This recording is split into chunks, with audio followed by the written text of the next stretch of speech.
నూలులో శతాబ్దాల గౌరవం, పట్టు పరంపరకు ప్రతీక, సంప్రదాయానికి శాశ్వత చిరునామా సఖీ.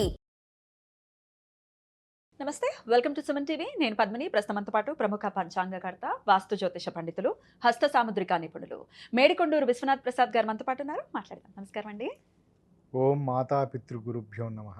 నమస్కారం. ముందుగా మీకు శ్రీ పరాభావనామ సంవత్సర ఉగాది శుభాకాంక్షలు అండి. మీకు కూడా. Thank you sir. రాశి ఫలాలు అనేవి తెలుసుకోవాలి అని అంటే అది సంవత్సరంలో ఒక్క పర్యాయం మాత్రమే తెలుసుకోవాలి అనేది శాస్త్రం పెట్టిన ఒక విధానం, అంతేనా సార్? కాదా? కాదండి, మాస రాశి ఫలితాలు ఫలాలు తెలుసుకోవచ్చా? ఇది ప్రతి మాసానికి ప్రతి వారానికి సంబంధించిన ఫలితాలను విశ్లేషణ అనేది ఉంటుంది. కాకపోతే మనకు ఆనవాయితీగా వస్తున్న సాంప్రదాయం ఉగాది. ఇది ఉగాది రోజున ఆ సంవత్సరం ప్రారంభ రోజున మనకి రాశి ఫలితాలను అంచనా, ఈ సంవత్సరం ఎలా జరుగుతుంది ఏమిటి అనేది అంచనా వేయటానికి అదొక మనకు ఆనవాయితీ. ఇది ముఖ్యంగా వ్యవసాయ రంగానికి సంబంధించిన వారికి, వ్యవసాయ రంగంలో ఉన్నవారు, వ్యవసాయదారులకు ఈ సంవత్సరం ఏ పంటలు వేయాలి, ఏ రాశి వారు ఏ పంటలు వేస్తే ఎటువంటి ఫలితాలు ఉంటాయి, వర్షాభావ పరిస్థితులు ఏ సమయంలో ఏర్పడతాయి, ఇది నవనాయకుల దాన్ని బట్టి చెప్తారా? రాజాది నవనాయక ఫలితాలను బట్టి దాని విశ్లేషణ ఉంటుంది. కాబట్టి రాశి ఫలితాల విశ్లేషణ మనకు ఉగాది రోజు చేయటం ఆనవాయితీ. కానీ ప్రతి వార ఫలితాలను విశ్లేషించవచ్చు, దిన ఫలితాలను విశ్లేషించవచ్చు. సో ఆనవాయితీ ప్రకారమే డెఫినెట్గా ఉగాది నాడు చూసుకుంటాము. అలాగే పంచాంగకర్తలు చేసేటటువంటి విశ్లేషణ ఇంకాస్త ఎక్కువ విశ్లేషణాత్మకంగా ఉంటుంది. ఎందుకంటే వారికి పరిపూర్ణ అవగాహన ఉంటుంది గోచారం ఎలా ఉంటుంది అనేది. ఒక పంచాంగకర్తగా సుమారు ఒక 30 సంవత్సరాల నుంచి కూడా పంచాంగాల్ని రాస్తూ ఉన్నారు. So you are the right person. అలాగే స్వానుభవాలు చెప్పచ్చో చెప్పకూడదో నాకు తెలియదు, కానీ నన్ను అడుగుతూ ఉంటారు కాబట్టి నేను ఈ మాటని మెన్షన్ చేస్తున్నాను. నేను ఇలా ఆస్ట్రాలజర్స్ని ఇన్వైట్ చేయడం కానీ, ఇంటర్వ్యూస్ చేయడం కానీ, లేకపోతే ఆధ్యాత్మికవేత్తలతో మాట్లాడటం కానీ చేస్తూ ఉన్నాను సుమారు ఒక 3-4 ఏళ్ల నుంచి. సో నన్ను అడుగుతూ ఉంటారు మీరెవరిని ఫాలో చేస్తారు అని. సో నేను ఫాలో చేసేది ఆయన ఒక్కరిని మాత్రమే. విశ్వనాథ్ గారు అంటే గన్ షాట్, ఇంకా అందులో తిరుగులేదు.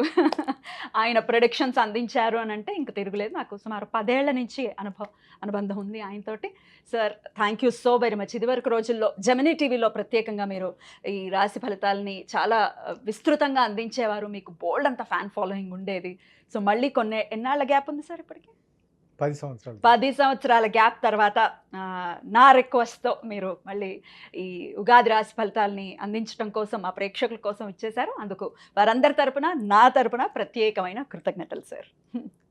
థ్యాంక్స్ అండి. సో ఇక ద్వాదశ రాశులకి కూడా ఉగాది నుంచి ఎలా ఉండబోతోంది, వారు ఎటువంటి విధి విధానాలని ఖచ్చితంగా పాటించాలి, ఏ విషయాల్లో జాగ్రత్తలు తీసుకోవాలి, ఇవన్నీ ఒక్కసారి మీ ద్వారా తెలుసుకోవాలనుకుంటున్నాను. అలాగే పంచాంగ శ్రవణం కూడా ఉంటుంది. సార్ చేసేటటువంటి పంచాంగ శ్రవణం ఉగాది రోజు లైవ్ ఉంటుంది. పొద్దున్న 8ంటికి నేను అందించేటటువంటి ప్రయత్నం చేస్తాను. మన ఛానల్లో మీరు వీక్షించవచ్చు. మరి మొదలు పెడదామా సార్? తప్పకుండా. సార్ కుంభరాశి వారికి శ్రీ పరాభవనామ సంవత్సరం ఎలా ఉండబోతోంది సార్? ఈ సంవత్సరం కుంభరాశి వారికి మధ్యమోన్నత ఫలితాలు ఉంటాయి. ముఖ్యంగా వీరికి కూడా అనుకూలంగా ఉంటుంది. కాకపోతే ఈ సంవత్సరం ప్రారంభంలోనే వీరికి కుజ రాహుగ్రహాల కలయిక లగ్నంలో ఏర్పడుతూ ఉండటం కారణం చేత వీరికి కొంత ఒత్తిడి ఎదురయ్యే అవకాశాలు ఉంటాయి. ఈ సమయంలో వీరు నమ్మిన వ్యక్తుల నుండి మోసపోయే అవకాశాలు ఉంటాయి. కాబట్టి వాటి పట్ల జాగ్రత్తలు తీసుకుంటే సరిపోతుంది. ఇక ఆదాయ వ్యయాల గురించి పరిశీలన చేసినప్పుడు ఆదాయం 2, వ్యయం 8, రాజపూజ్యం 4, అవమానం 2. వీరికి సంబంధించి ఆదాయ వ్యయాలు, ఇందులో వివరించే ఆదాయ వ్యయాలు ఇవి ఉగాది వారాధిపతిని అనుసరించి నిర్ణయించేవి. వీటి అర్థం ఖచ్చితంగా ₹2 వస్తే ₹8 ఖర్చు అవుతుందని కాదు. అటువంటి సూచన ఉన్నది కాబట్టి ఇంకా సంపాదనా మార్గాలు పెంచుకోవటానికి, ఆదాయ మార్గాలు పెంచుకోవటానికి, లేదా వారు పొదుపు చర్యలు తీసుకోవటానికి అనుకూలిస్తుందని.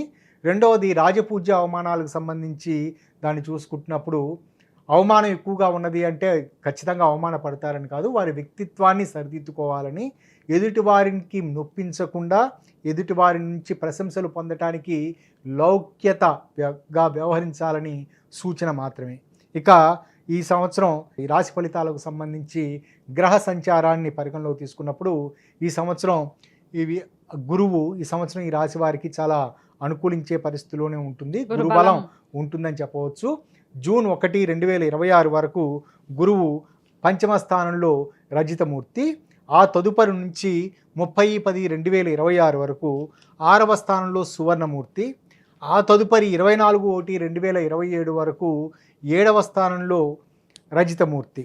ఆ తదుపరి సంవత్సరాంతం వరకు అంటే జనవరి 24, 2027 నుంచి మరలా 6వ స్థానంలో తామ్రమూర్తి. ఈ మూర్తిత్వాలను పరిగణలో తీసుకున్నప్పుడు గురువు వీరికి పరిపూర్ణంగా శుభకారిగా ఉంటాడు. అంటే ఈ కుంభరాశి వారికి ద్వితీయ లాభాధిపతి అయిన గురువు చాలా అనుకూలంగా ఉన్న కారణం చేత ఈ సంవత్సరం వీరికి కుటుంబపరమైన విషయాలలో చాలా అనుకూలతలు ఉంటాయని చెప్పవచ్చు. ముఖ్యంగా సంతానానికి సంబంధించిన అభివృద్ధి సంబంధిత విషయాదులలో ప్రారంభ విఘ్నాలతోటి అనుకూలమైన ఫలితాలు వీరికి ఖచ్చితంగా ఉంటాయని చెప్పవచ్చు. కానీ ముందు వివరించినట్లుగా సంవత్సర ప్రారంభంలో కుజరాహుగ్రహాల కలయిక ఉన్న కారణం చేత ప్రారంభ విఘ్నాలు ఏర్పడతాయి. ఇక తదుపరి శని సంచారాన్ని చూసుకుంటున్నప్పుడు శని కూడా ఈ సంవత్సరం ఈ రాశి వారికి అనుకూలించే పరిస్థితి ఉంటుంది. ద్వితీయంలో సంవత్సరం అంతా అంటే మీనరాశిలో శని సంచరిస్తూ ఉండటం, అది రజితమూర్తిగా ఉండటం. కానీ ఏలినాడి శని ప్రభావం వీరికి ఉంటుంది. అంటే ద్వితీయ రాశిలో శని ఉండటం కారణం చేత. కానీ ఏలినాడి శని ప్రభావం అంతగా చూపించదు. ఇంతవరకు వీరికి ఏలినాడి శని యొక్క ప్రభావం అనుభవించిన పరిస్థితి మాత్రమే మ్యాక్సిమం. ఇక నుండి వీరికి ఆ అనుభవాల రీత్యా అంటే ద్వితీయ స్థానంలో ఉన్న శని యొక్క నెగటివ్ ఎఫెక్ట్ ఇదంతా వీరి గతంలోని ఈ మధ్య కాలం వరకు అనుభవించారు. ఈ సంవత్సరం వాటి నుంచి అనుభవాల నుంచి పాఠాలు నేర్చుకొని వీరు సవ్యంగా ఉండటం, ఎవరికి డబ్బులు ఇవ్వకుండా ఉండటం, సంతానం మీద అత్యాశలు పెట్టుకొని ఎక్కువ ఖర్చు చేయకుండా ఉండటం అనేది అటువంటి గుణపాఠాలు నేర్చుకోవటం కారణం చేత వీరు అనుకూలమైన పరిస్థితులు ఉంటాయి. ఇక రాహుకేతువులకు సంబంధించి రాహు 6/12/2026 వరకు లగ్న స్థానంలో లోహమూర్తి. ఇక్కడ ముందు వివరించినట్లుగా రాహుకు సంబంధించి అనుకూలమైన పరిస్థితులు లేవు. ఆహార నియమాల లేని కారణం చేత, సరైన సమయానికి మందులు వాడని పరిస్థితుల కారణం చేత ఈ రాశి వారికి ఎముకలు కీళ్లకు సంబంధించిన అనారోగ్య సమస్యలు ప్రబలే అవకాశాలు ఉంటాయి. కొన్ని సందర్భాల్లో రక్తహీనత కూడా ఏర్పడే అవకాశాలు ఉంటాయి. కాబట్టి వీరు ముఖ్యంగా డిసెంబర్ 6, 2026 వరకు అంటే ఈ సంవత్సరం డిసెంబర్ 6 వరకు వీరు తమ స్వంత ఆరోగ్యం పట్ల జాగ్రత్తలు తీసుకోవడం మంచిది. కొన్ని సందర్భాల్లో వారు బరువుకు సంబంధించి అంటే అధిక బరువు ఉన్నామనే ఆలోచనతోటి ప్రచార మాధ్యమాల ద్వారా వీరికి తెలిసే ఔషధాలను వినియోగించడం లేదా బరువు పెరగటానికి ఇటువంటి సాధనాల ద్వారా తెలిసిన వైద్య విధానాలను ప్రారంభించటం, వీటి కారణాల చేత తీవ్ర అనారోగ్య సమస్యలను కొని తెచ్చుకునే పరిస్థితులు ఉంటాయి. ఆ తదుపరి 6/12/2026 నుండి సంవత్సరాంతం వరకు రాహువు 12వ రాశిలో వ్యయ స్థానంలోను, కేతు 6వ రాశిలో రజితమూర్తులుగా ఉంటారు. గతంలో ఏర్పడిన అనారోగ్య ఇబ్బందికర సమస్యలు వీరికి తొలగిపోతాయి. ఇదే సమయంలో సంతానాభివృద్ధికి సంబంధించి శుభవార్తా శ్రవణాలు ఉంటాయి. ఈ సంవత్సరం కుజ సంచారంలో అంటే అష్టమ కుజ సంచారం ఈ రాశి వారికి లేదు. ఇక విద్యార్థులకు సంబంధించి చూసుకున్నప్పుడు ఈ సంవత్సరం చాలా అనుకూలంగా ఉంటుందని చెప్పవచ్చు. అందివచ్చే ప్రతి అవకాశాన్ని సద్వినియోగపరచుకోవడానికి ప్రయత్నించడం మంచిది. కుటుంబపరమైన వ్యవహారాదులలో వీరు కుటుంబ సభ్యుల కలహాల విషయంలో వీరు జోక్యం చేసుకోకుండా తమ విద్యా సంబంధిత విషయాల మీద ఏకాగ్రత చూపిన సందర్భాల్లో అనుకూలమైన ఫలితాలు ఉంటాయి. కానీ ప్రేమ స్నేహం వంటి విషయాలు ఈ రాశివారి ఏకాగ్రతకు భంగం కలిగించే విషయంగా ఉండవచ్చు. కుటుంబ సభ్యుల నుండి కూడా వ్యతిరేకత వచ్చే అవకాశాలు ఉంటాయి. అనుకోని విధంగా వీసాలు సంబంధించి పాస్పోర్ట్లకు సంబంధించిన విషయాలలో ఎక్కడో డాక్యుమెంటేషన్ సంబంధించిన ఎర్రర్స్ దొరలటం కారణం చేత వీరికి కొంత ఒత్తిడి పెరిగే అవకాశాలు ఉంటాయి. రిజెక్ట్ అయ్యే పరిస్థితులు ఉండవచ్చు. విదేశీ ప్రయత్నాలు చేసే సందర్భాలలో ప్రయాణ సందర్భాల్లో కూడా కొంత జాప్యత చోటు చేసుకునే అవకాశాలు, అనవసర ధన నష్టానికి గురయ్యే పరిస్థితులు ఉంటాయి. ఇక ఈ రాశి ఉద్యోగులకు సంబంధించి మిశ్రమ ఫలితాలు ఉంటాయని చెప్పవచ్చు. సినిమా, టీవీ, మీడియా రంగాలకు సంబంధించిన వారికి చాలా అనుకూలమైన ఫలితాలు ఉంటాయి. కానీ బోధనా వృత్తికి సంబంధించిన వారికి, అధ్యాపకులకు వీరికి కొంత ఇబ్బందికర సన్నివేశాలు చోటు చేసుకునే అవకాశాలు ఉంటాయి. ముఖ్యంగా వారు ఆశించే ఆర్థికపరమైన వనరుల విషయంలో తొందరపాటు నిర్ణయాలు లేదా ఇతరుల సలహాలకు ప్రాధాన్యత ఇవ్వటం కారణం చేత ఇబ్బందికర సన్నివేశాలను కొని తెచ్చుకుంటారు. ఇక ఈ రాశి స్త్రీలకు సంబంధించి ఈ సంవత్సరం మిశ్రమ ఫలితాలు ఉంటాయని చెప్పవచ్చు. వివాహాది శుభకార్య విషయాదుల పట్ల చాలా ఆలోచించి నిర్ణయాలు తీసుకోవటం మంచిది. కుటుంబ సభ్యుల నుంచి వీరి స్థిరత్వానికి సంబంధించి తీవ్రమైన ఒత్తిడి పెరిగే అవకాశాలు ఉంటాయి. ఎవరికీ తెలియని విధంగా విలువైన వస్తువులను వీరు దాయటం, అంటే లాకర్లలో దాయటం లేదా తాకట్టు పెట్టడం వంటి పరిస్థితులు బహిర్గతం కావటం చేత కుటుంబ సభ్యుల నుండి వ్యతిరేకత ఉండే పరిస్థితులు ఉంటాయి. సంతానానికి సంబంధించి సంతాన సాఫల్యతల గురించి ఎదురు చూస్తున్న వారికి అనుకూలమైన పరిస్థితులు ముఖ్యంగా డిసెంబర్ తర్వాత నుండి వీరికి అనుకూలమైన పరిస్థితులు ఉంటాయి. సంతానార్థులకు శుభవార్తా శ్రవణాలు ఉంటాయి అని చెప్పవచ్చు.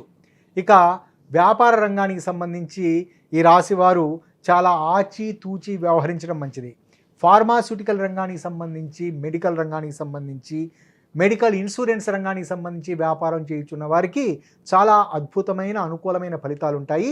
ఈ రంగాలలో ఉన్న కంపెనీల షేర్లకు సంబంధించి వీరు పెట్టుబడి పెట్టిన సందర్భాల్లో అనుకూలమైన ఫలితాలు ఉంటాయి. కానీ రియల్ ఎస్టేట్ రంగానికి సంబంధించి కొంత వ్యతిరేకత ఈ రాశి వారికి ఎదురయ్యే అవకాశాలు ఉంటాయి. అనుకోని విధంగా వీరు గతంలో చేసుకున్న ఒప్పందాలు వీరిని ఇబ్బంది పెట్టే పరిస్థితులు ఉన్న కారణం చేత, ఆ ఒప్పందాల కారణం చేత కొన్ని సందర్భాల్లో తాత్కాలికంగా మర్చిపోవటం, కొన్ని సందర్భాల్లో కావాలనే మర్చిపోయే ఇలాంటి పరిస్థితుల కారణం చేత వీరు న్యాయ చట్టపరమైన సమస్యలు ఎదుర్కొనే అవకాశాలు ఉంటాయి.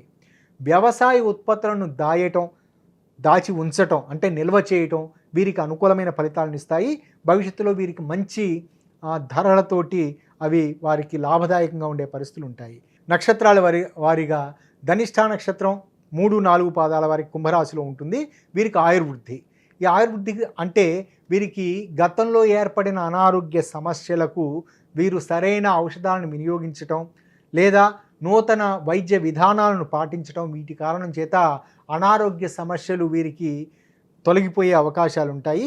వైద్య సలహాలకు ప్రాధాన్యత ఇవ్వటం మంచిది. స్త్రీలకు ఈ సంవత్సరం చాలా ధనిష్ఠా నక్షత్రానికి సంబంధించిన స్త్రీలకు చాలా అనుకూలంగా ఉంటుంది. వివాహాది శుభకార్య ప్రయత్నాలు స్వల్ప శ్రమతో వీరికి సఫలీకృతం అవుతాయి.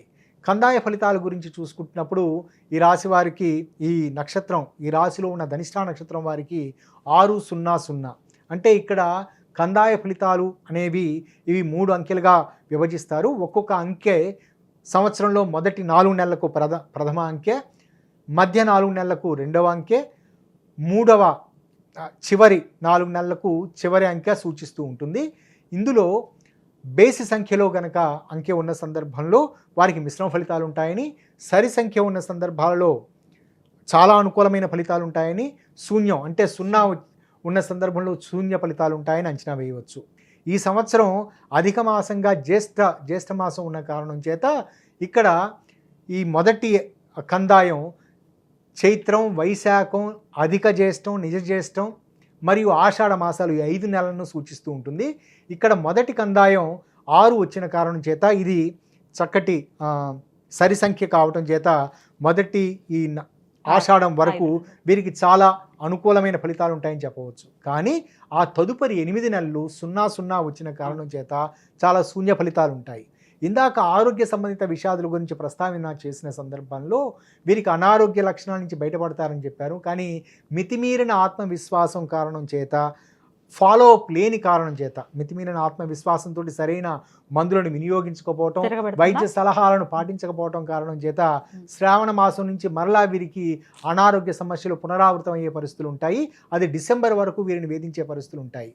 వీరు దీనికి సంబంధించి ఇటువంటి స్థితి నుంచి బయటపడటానికి దేవి అథర్వ శీర్ష ప్రతిరోజు పారాయణ చేయటం లేదా యూట్యూబ్లలో లభించే స్తోత్ర పఠనాన్ని వినటం అలవాటుగా చేసుకున్నప్పుడు అనుకూలమైన ఫలితాలు ఉంటాయి. ఇక శతభిష నక్షత్రం వారికి ధనలాభం ఉంటుంది. వీరికి చాలా ఆర్థికపరమైన అనుకూలతలు ఉంటాయి.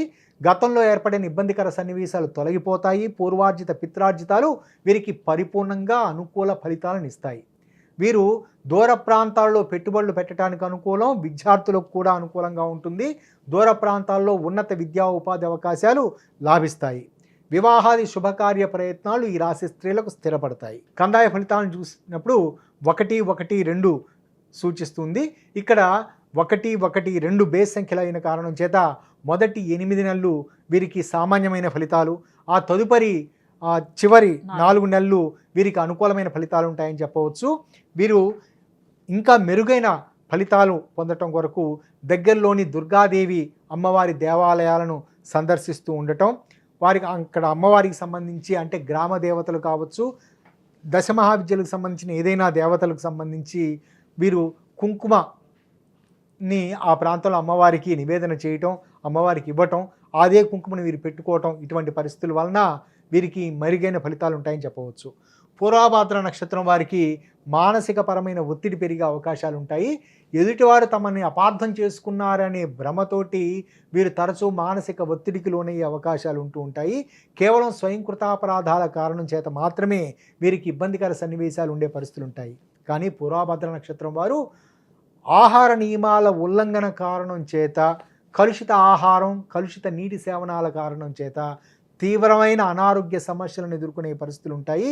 వాటి పట్ల జాగ్రత్తలు తీసుకోవటం మంచిది. వీరు రాహుకు సంబంధించిన శాంతి విధానాలు పాటించుకోవటం అవసరం.